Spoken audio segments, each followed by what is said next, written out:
एक घर, उस दिन से हम हमारे अंदर की कहीं ना कहीं सब कुछ होने पर भी एक भावना रहती है। जहां जन्म होता है जिस शरीर का, वो एक संस्कार रहता है। तो पंडिताई का संस्कार बस सब कुछ होने पर, संन्यास और उत्साह होने पर भी वो इतना थोड़ा सा रहता है कि ऐसा।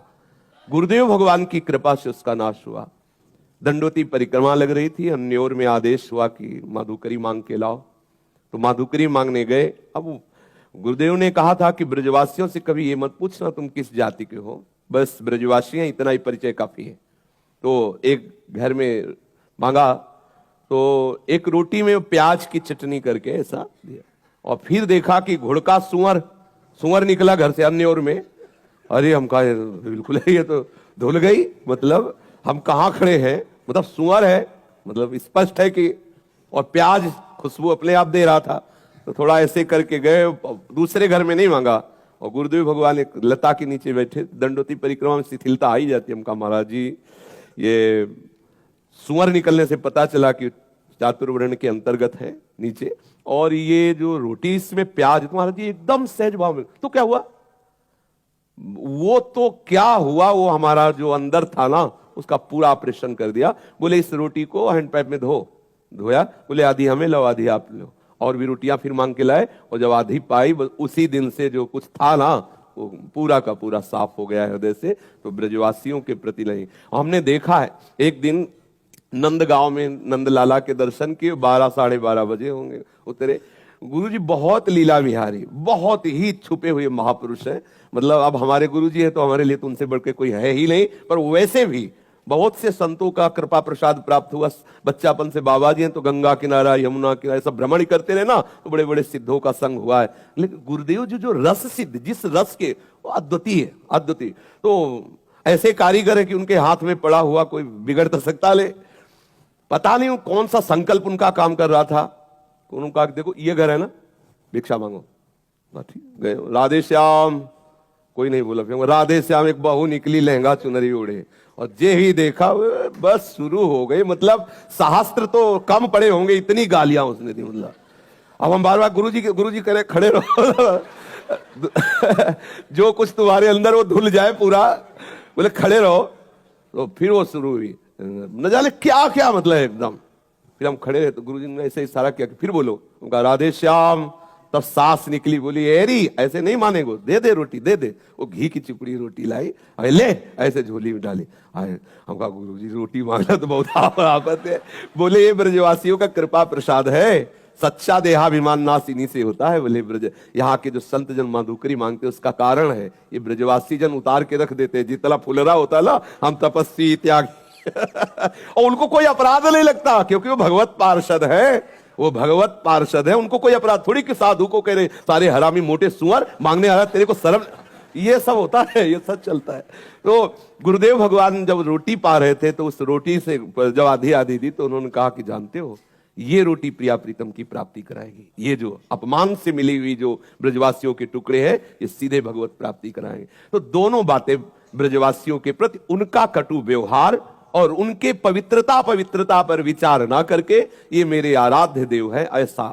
और फिर अब हमारे मन में आया कि अब बरसाना ठीक है, नंदगांव बहुत कड़ुआ है। अंदर आया, गुरुजी से तो नहीं कहा, पर अंदर बात आई कि लाडली जी के गांव में कभी कोई नहीं गाली देता।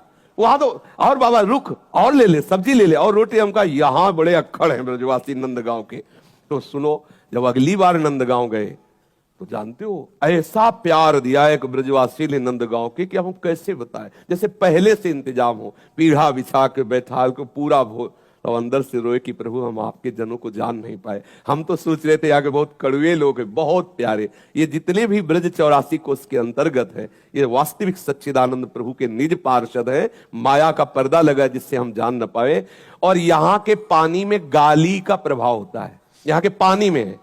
अगर वाणी में माँ बहन की गाली ना आई तो असली ब्रजवासी है नहीं, पक्का समझ लिया अगर असली ब्रजवासी की पहचान देखनी है और उसको छेड़ दो तो चाहे तुम जितने बड़े परमहंस हो 2-4 गाली तो दे ही देगा वो, समझ लेना पक्का ब्रजवासी का खून है। उसे छेड़ दो थोड़ा, हट तो जैसे सारे बहन और माँ की, और फिर ऐसे वो धुल के रख दे, पक्का ब्रजवासी। आप गांव के ब्रजवासी छोरों को देखो, वो आपस में बात करते हैं, तब देख लो भाई भाई से बात कर रहे हैं तो भी 10-5 बार तो निकल ही जाएगा। इस पानी का प्रभाव है कि वाणी में कठोरता का वर्णन, और हृदय इतना द्रवित है पूछो मत, सच्ची बात मानना। ये साक्षात प्रिया प्रीतम के पास, जहां 10-20 बच्चे बच्चियां खेलती हूं, मेरी लाडली लाल जरूर वहां खेल रहे होंगे। ब्रजवासी बच्चों से मतलब प्रेम, उनको प्रणाम करना, उनको दुलार करना, सीधे लाडली लाल को रिझाना है। ये ब्रजवासी जन, बड़े बड़े सिद्धों ने इनकी रोटी पा करके प्रिया प्रीतम का साक्षात्कार किया। आज भी हमारे सदगुरुदेव भगवान ब्रजवासियों का ही अन्न पाते हैं। तेहरा गांव में आप स्वयं जाते हैं और वहां जाकर भिक्षावृत्ति करते हैं, साल भर के लिए तो अन्न आ जाता है, और उसी अन्न से आज भी गुरुदेव, कुछ समय पहले तक ऐसा था, हम लोग भी मांग के लाए हैं चून, आदेश होता तो जाते थे, पूरे गांव से थोड़ा थोड़ा चून मांग के लाए, उसी से गुरुदेव आज भी अपने उदर में ब्रजवासियों का। पंडित रामकृष्ण बाबा बड़े बड़े सिद्ध हुए इन्हीं ब्रजवासियों की जूठन से। कभी इनके प्रति ऐसा भाव न करे कि जूता पहने या बीड़ी पी रहे हैं या नहाए हैं कि नहीं नहाए, ये भगवत स्वरूप है। किस जाति के, ये भी नहीं देखना। जो हमें महापुरुषों से सुनने को मिला, श्री हरिराम व्यास जी कह रहे, व्यास बड़े तेई जना ब्रजते अनत न जाही, वृंदावन के स्वपच लो जूठन मांग ही खाई। कह रहे हैं कि वृंदावन के स्वपच तक की आदेश कर रहे हैं हरिराम व्यास जी। ऐसे कोई साधारण महापुरुष नहीं, आचार्य कोटि के महापुरुष हैं। वो कह रहे हैं, व्यास मिठाई विप्र की तामे लागे आग, वृंदावन के स्वपच की जूठन खइए मांग। आचार्य कोटि के महापुरुष, और ऐसा बड़े बड़े सिद्धों ने किया है, भगवत प्रसाद मिलता है। पूज्यपाद उड़िया बाबा जी कहते हैं, ब्रजवासियों का प्रत्येक टुकड़ा भगवत प्राप्ति कराने में समर्थ। सन्यासी थे, अवधूत महापुरुष, ब्रह्मबोध महापुरुष, सब ने ब्रजवासियों की टूक की महिमा की। अगर इनका टूक मिले तो बस आदर से स्वीकार करे, कभी ये भावना उनके प्रति ऐसी न करे।